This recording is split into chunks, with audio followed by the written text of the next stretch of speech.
And you're just in time for Raising an Emotionally Intelligent Child, a summary, The Heart of Parenting by John Gottman, PhD, with Joan DeClaire.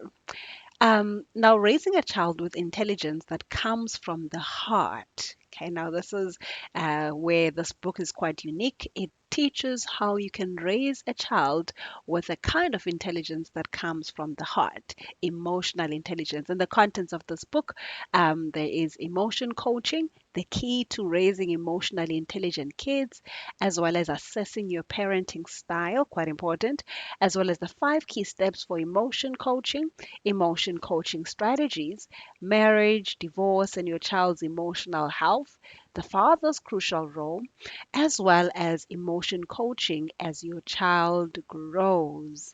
To stick around for the summary, do also share any points or any parts of the summary that appeals to you most. Let's make the most of this session together.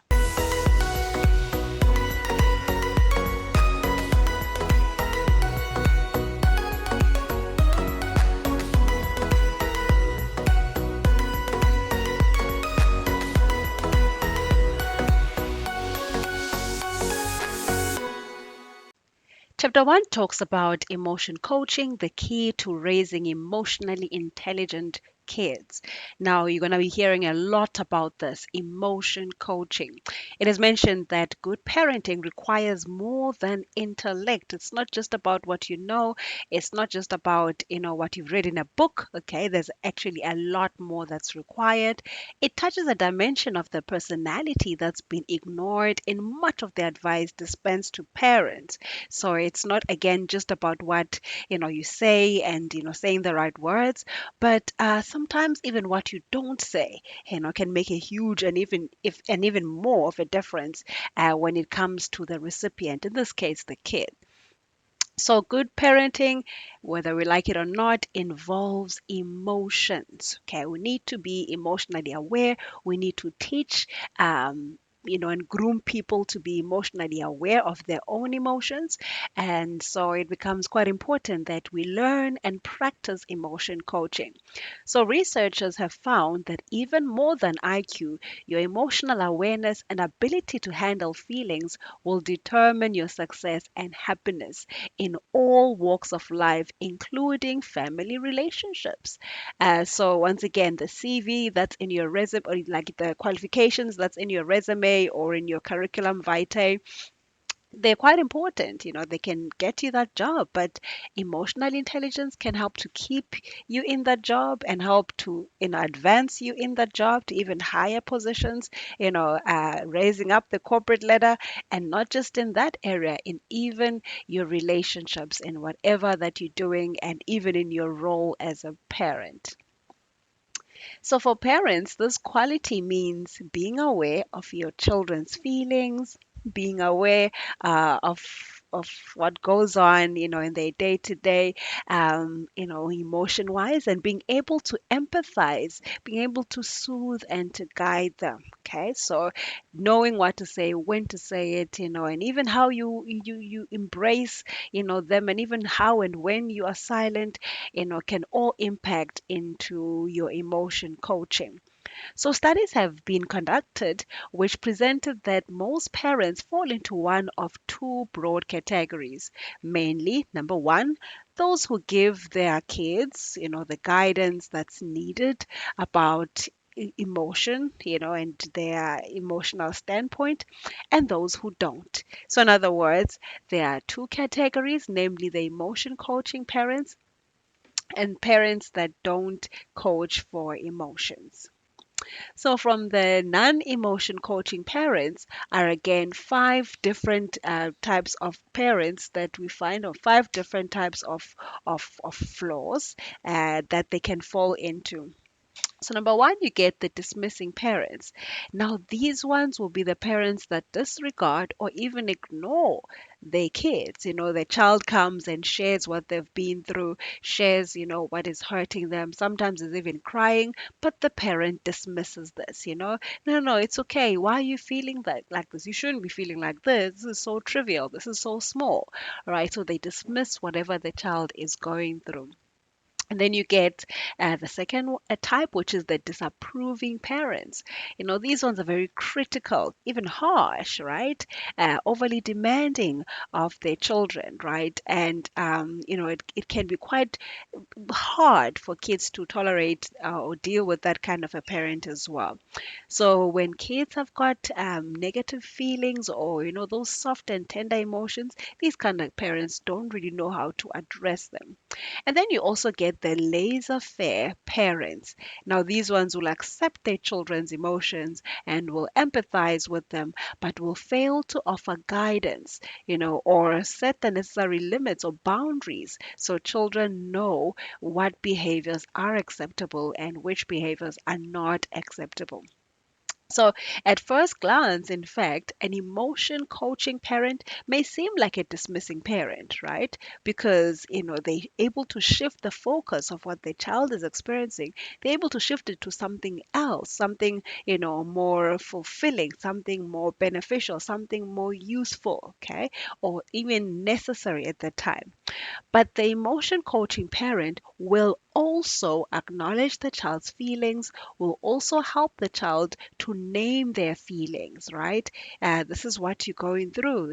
Could it be that you're angry right now, right? Helps the child to be able to identify their feelings, name their feelings, and also allows the child to experience their feelings. If they need to cry, let them cry a bit, right? If they need to, like stomp, let them stomp, right? If they need to jump around, let them jump around. It's okay. And such a parent will stay near while the child experiences, such emotions because they want to observe, they want to understand, so that they can actually more effectively help them.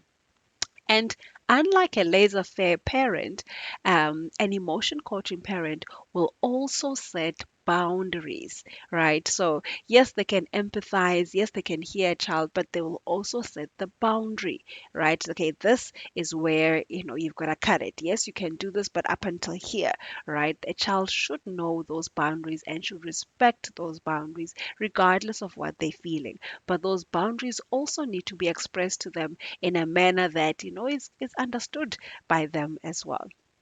We learn of five important notes for emotion coaching, which are namely be aware of the child's emotion, number one.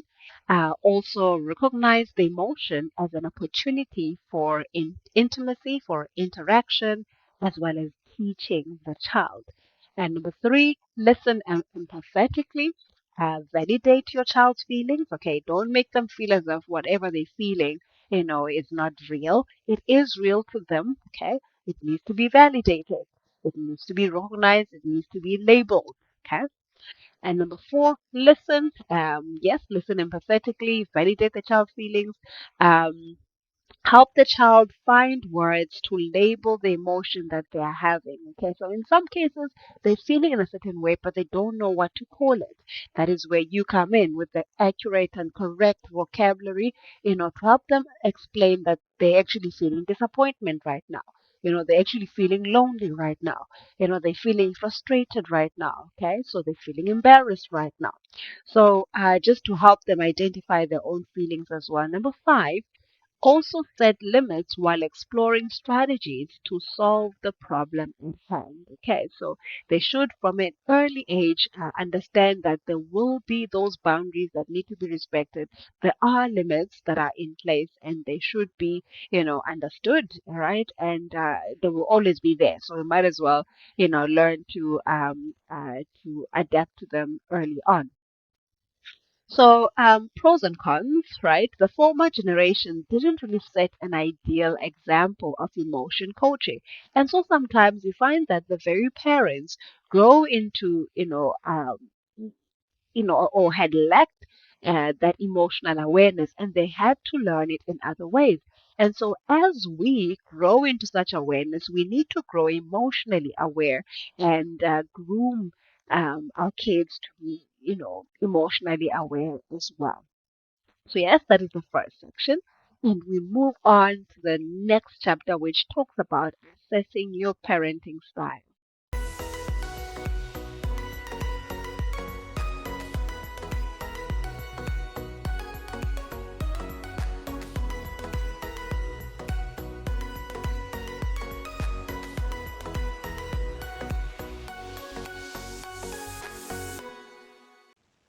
Moving on to chapter 2, assessing your parenting style.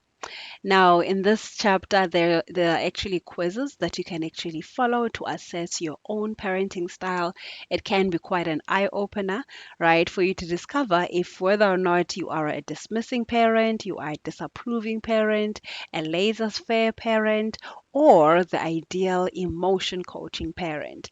Yeah, so it will be quite useful to just check it out and follow the quiz questions very honestly so that you can better understand your standpoint and then make a decision as to whether or not you would like to continue that way or rather move and make certain adjustments and improve yourself accordingly. So you can follow an assessment and assess your own parenting style. Okay, the assessment will help you determine where you fall in the four categories. And once you have known that, it'll raise awareness for you as well. Well, here are the effects of these styles on children. Let's look at the first one, the dismissing parent. If you are a dismissing parent, it does affect your child in a certain way. And children of dismissing parents will feel like their feelings are wrong, right? That they are inappropriate and that they're not valid, okay? I feel this way, but you know what? There's something wrong with my feeling, right? It's not like there's something wrong with the situation or I need to attend to the problem at hand, but there's something wrong with me, and they may feel like there's something wrong with them because of how they feel, and they may struggle to regulate their own feelings, right? Because the issue is with me, the problem is with me. Okay, I keep feeling like this because it's me. And similarly, the disapproving parent will also yield kids who are like that, or kids tend to feel like that as well, like also feeling as if the problem is with them, right? Same as the dismissing parent. On the other hand, the laissez-faire parent will, in most cases, raise kids who don't learn to regulate their feelings. They have trouble concentrating and forming friendships, and they get along, and well, they have problems or trouble in getting along with other children because, this parent just everything is just, you know, they just let go and carefree when it comes to most things. And so kids really, are even not able to set their own boundaries because they don't receive that model from their parents. And the fourth one, which is the ideal kind of parent, is the emotion coaching parent. Kids of such parents learn to trust their feelings. I feel this way, right? I know what I'm feeling. I know in some cases why I'm feeling this way. I'm able to better regulate my feelings and, not allow them to overwhelm me because I'm able to detect them more accurately. And they're able to regulate their own emotions and even solve problems and make better decisions. So they have a higher self-esteem, they learn well, and they get along well with other kids because they are true to themselves, because they've got this emotion coaching as a model which is exemplified to them. So it comes then after reading this book, it comes as a point of interest for every parent out there to work their way to being more emotion coaching. When children feel emotionally connected to their parents and the parents use this bond to help kids regulate their feelings and solve problems, good things tend to happen. You find that your kids, you relate better with your kids. The bond you have with them is much better, and it's because of how you're able to connect with them emotionally too. So studies show that emotion coached kids do better in academics, their health is better, and even in relationships, in their friendships, right, in so many dimensions of their life, and they also have fewer behavioral problems, okay, because they don't just easily allow themselves to just get overworked by certain things, and they are better able to bounce back from distressing experiences. Okay, so they're able to just move away from that and not allow even such to just drain their energy. And so with emotional intelligence, they are well prepared to handle the risks and challenges that lie ahead in life, because whether we like it or not, no matter how perfect the environment we would like to create for kids, kids will will at some point need to be out there in the harsh, cruel world and be able to stand on their own 2 feet. So raising kids with this emotional intelligence, as well, making sure that their IQ is improved as well as their EQ is improved, it actually comes, to it yields far better results for them for long term. And so we move on to the next chapter that looks at some key steps for emotion coaching. Moving on to chapter 3.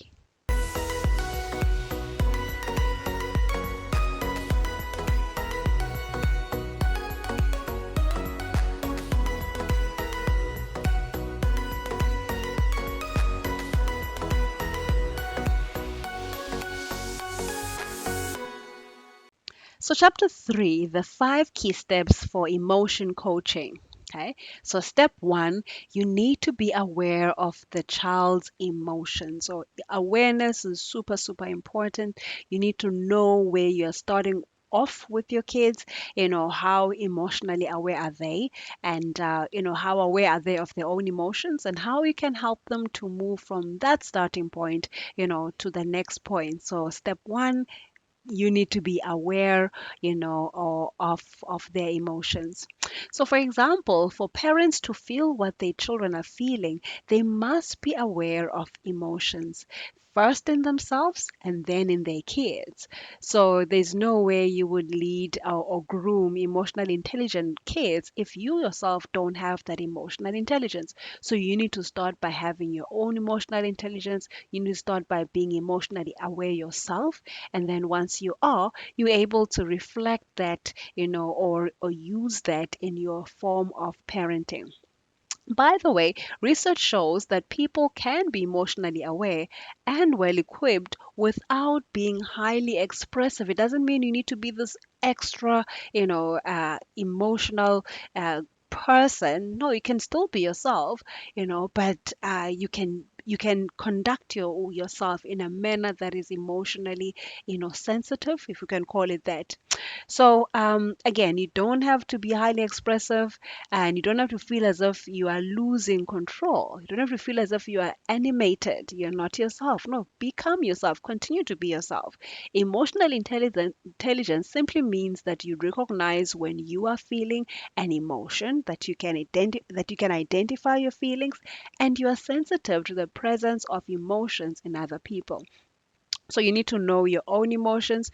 You need to know when an emotion is coming up, right? When something external happens and it's coming up and it's affecting your own emotions, you need to be aware of emotions of other people and, be better sensitive, right? And better aware of how emotions work out in and around you. The second step, step 2, is recognizing the emotion as an opportunity for intimacy and teaching. So it is said, right, that the Chinese ideogram representing opportunity is encompassed in the ideogram for crisis. So for some weird reason, well, not so weird actually when you think about it. The crisis seems to be, very linked to the opportunity. The opportunity seems to be encompassed in the crisis.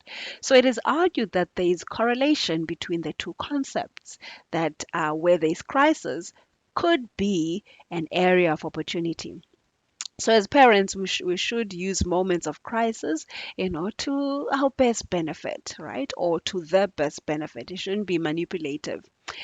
For example, when a child is crying due to a failure, you can use that as an opportunity, right?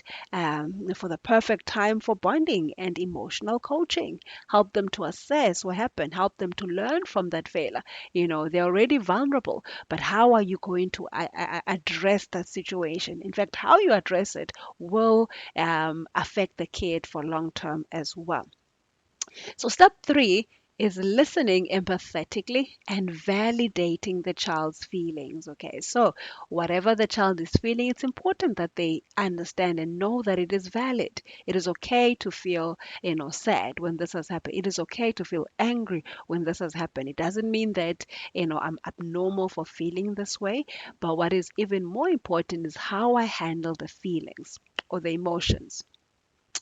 Step 4 is helping the child verbally label their emotions. Okay, so what am I feeling? I'm feeling embarrassed. Or how am I feeling? I'm feeling excited versus I'm feeling happy versus I'm feeling suspense. I'm feeling nervous, right? I'm feeling anxious. So they should be able to label their different emotions and know what is going on and know the differences between the different emotions and not just feel I'm just sad or I'm happy all the time. No, there are other feelings and there are other, vocabulary that explain other feelings which are different, right? And once observed and well understood, it makes a huge difference. So labeling emotions goes hand in hand with empathy. So a parent is able to see his child in tears and says, "Well, you feel very sad, don't you?" Not only is the child understood, he has a word to describe his intense feeling. It's called sadness. I feel this way. This is what sad feels like. So also step 5 is setting limits. Very, very important. Set limits while helping the child problem solve. In this step actually is highlighted limit setting, right? Setting those limits is highlighted identifying goals, right? Know what it is that should be worked towards when you're problem solving. What is the goal that would like to achieve? Do we want to build a friendship, even though, Tom and Henry had just had a fight? Do we want to build a friendship? Is that the goal of this, right? And know what the goal is, as well as thinking of possible solutions, right? So thinking outside the box sometimes, but what are the possible solutions to addressing this problem? As well as evaluating proposed solutions based on values. Okay, so if it is against your value, don't allow an emotion to lead you to do something that is against your values. So an emotion, whatever interaction, should still take into consideration that you have certain values, and so you act in accordance to those values regardless. And then also helping your child to choose a solution could be that they've got a couple of alternatives that they're having a difficult time deciding which ones to choose. So you may step in and help them to choose, a solution. Not necessarily impose your interest, but helping them, or even helping raise the consequence or possible consequences of every solution, and then, helping them to make that final decisions themselves.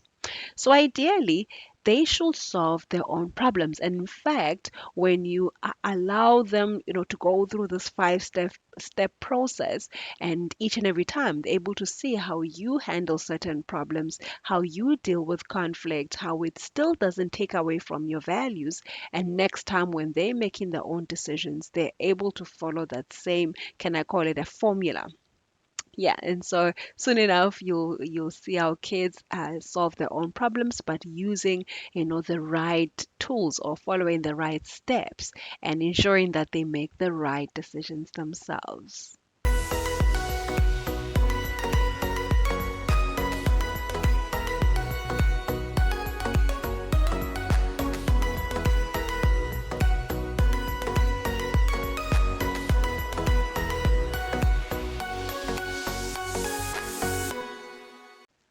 Moving on to chapter 4, which is, well, emotion coaching strategies. Okay, so we're talking about this emotion coaching, but how does it get done, right?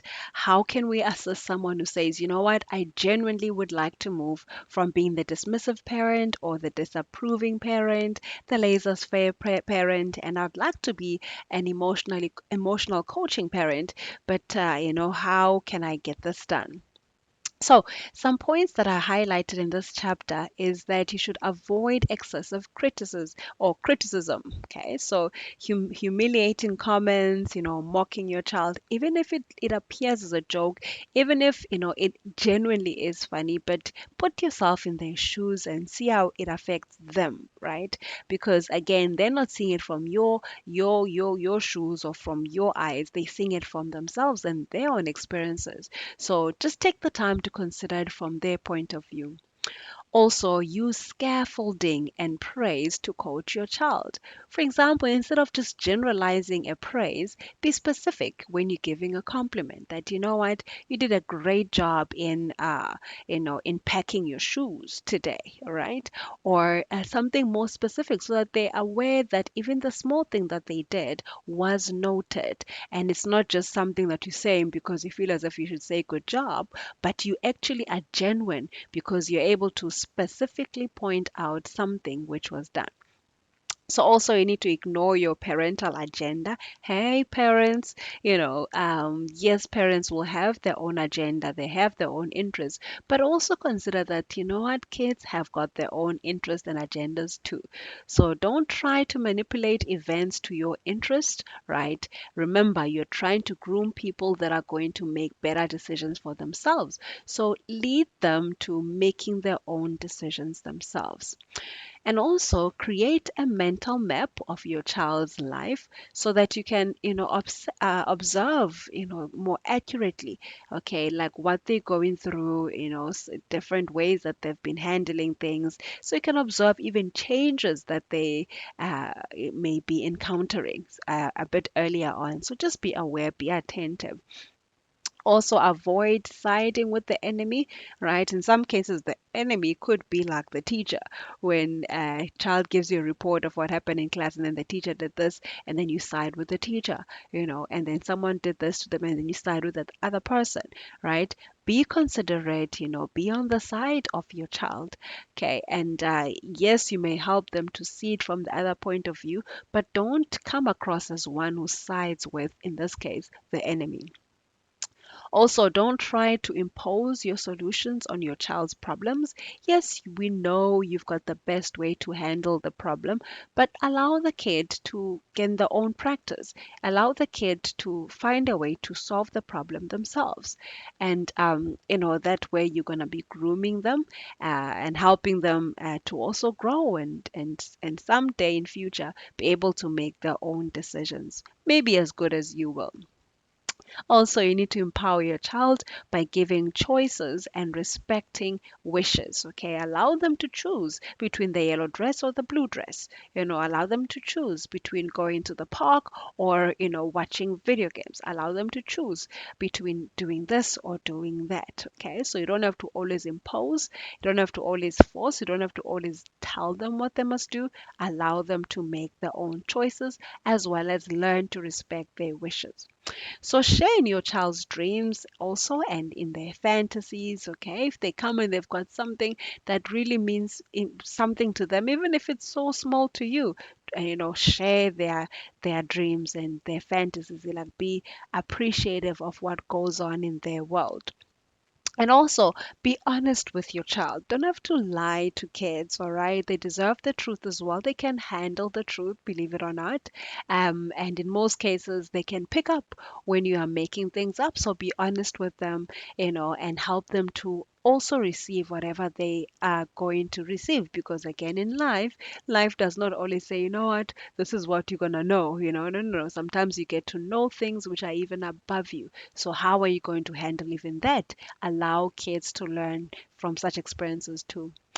Also, be patient with the process. Okay, it's not going to be something that's going to happen so quickly. It may take a bit of some time, but you need to allow a bit of patience. Okay, be a bit patient as well. Moving on to chapter 5.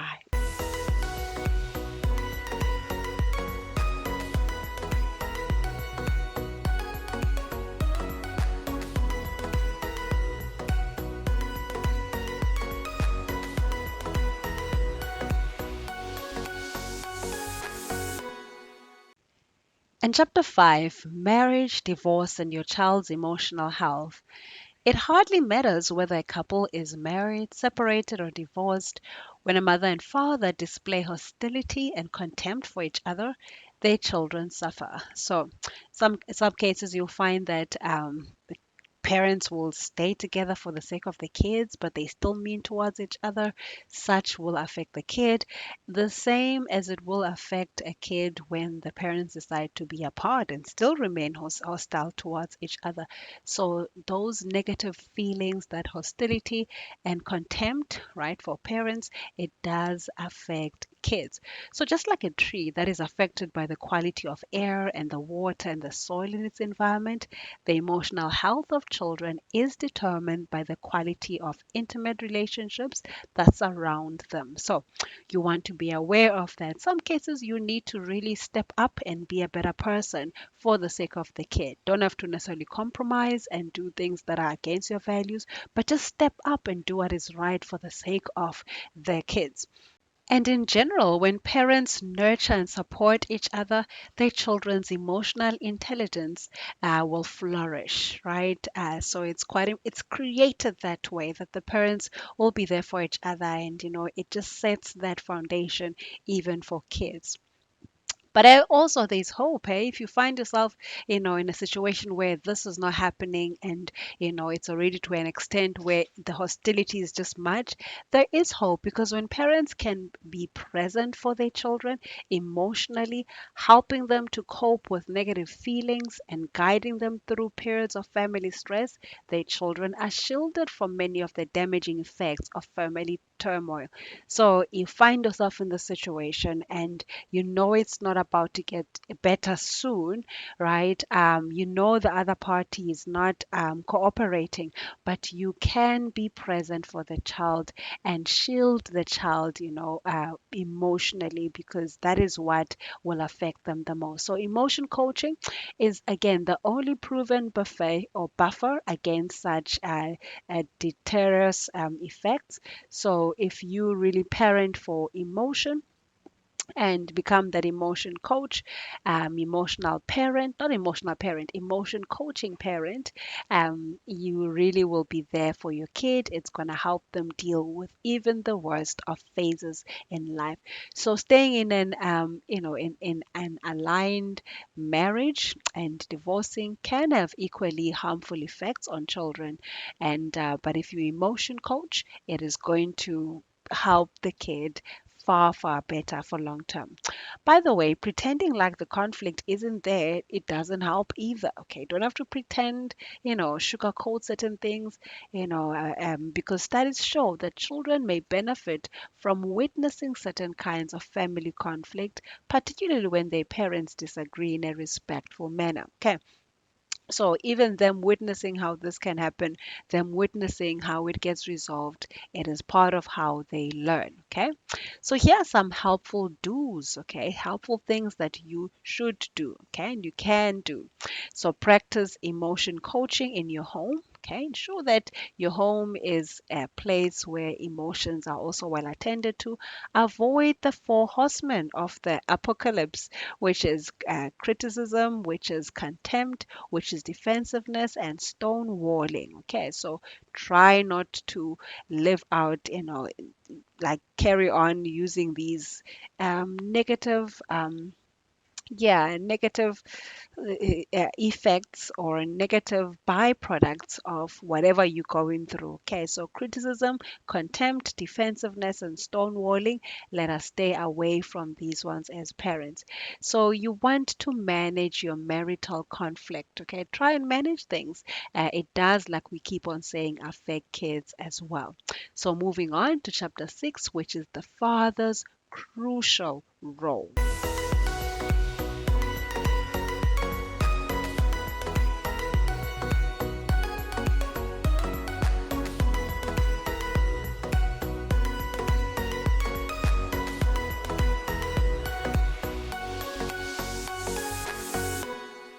Okay, so in this chapter, we see of three examples of fathers' involvement that are given.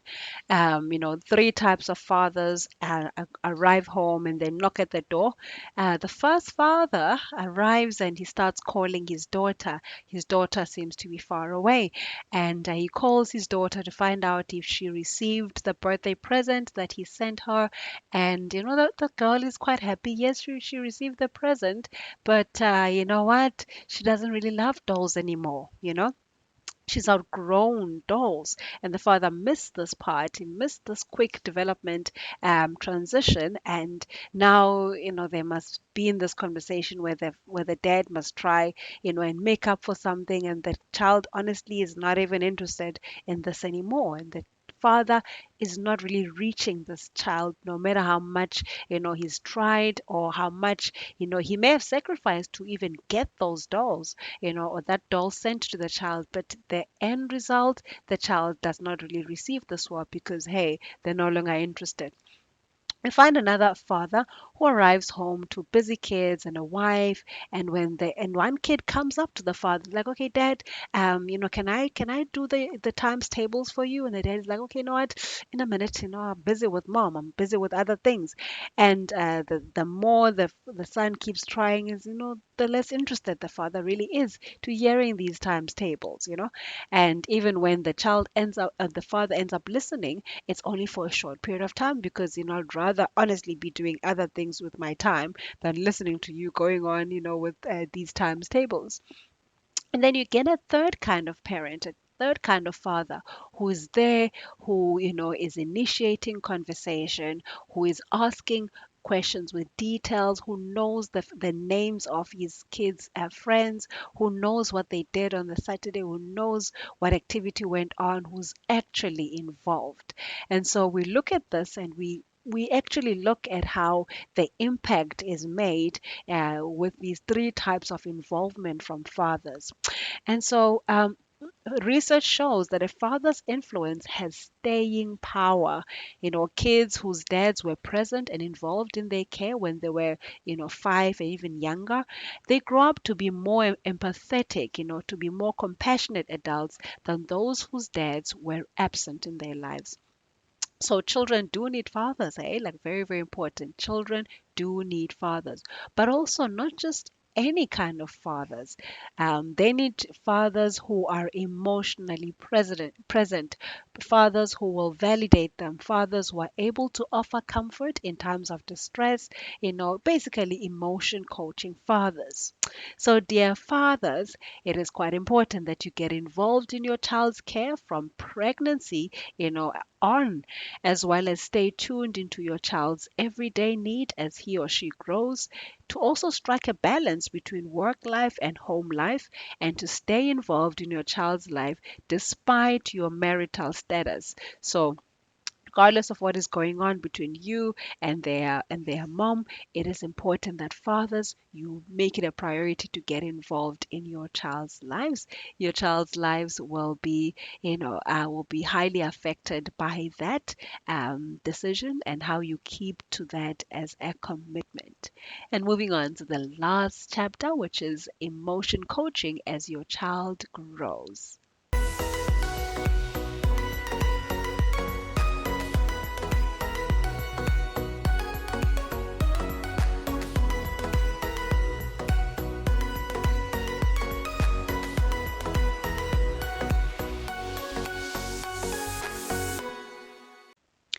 Right, and in this chapter, we're looking at emotion coaching as your child grows, because believe it or not, these little people grow so quickly.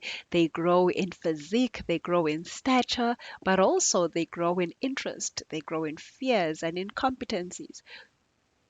So sometimes you'll find that whatever it is that they were interested in a bit earlier, maybe a year ago, they're no longer interested in anymore, or they've developed another interest. They're growing in their interest and even in their fears. They used to comfortably be able to run outside, but now they're afraid of the dark, or something has happened and now they've acquired a better skill in something, but they have grown in certain areas. So you need to be able to grow with them as they grow. And as they grow, we continually adjust our lives to accommodate their latest needs. So it becomes an area of self introspection. Are you grooming your child in all their phases of development, from the, infancy to toddler to preschooler, kindergartner, primary scholar, teenager, and so on and so forth? Are you grooming them as they grow? Are you attending to their needs as they develop? And, the one of the best ways is to actually reach out to them. Don't assume this is what they need. Be able to ask them, because they are unique individuals as well, and they will be a lot more appreciative when they are part of the process of what it is that they also need. So yes, that's what was shared in this short summary of this awesome, awesome book. This was a very, very short summary, but a lot is discussed in this book, and most importantly, it's not a matter of just knowing what's in this book. It's a matter of living out, acting out or carrying out this and infusing it into your parenting style, ensuring that you will parent with an emotional awareness and emotional sensitivity, and you groom emotionally aware kids as well. Well, so do share which has been your favorite part. Do share, any parts you'd like to add to this. Have you read the book as well? Do share what you picked up, what stood out for you. Let's continue to grow in this journey together. Thank you so much. See you in the next video.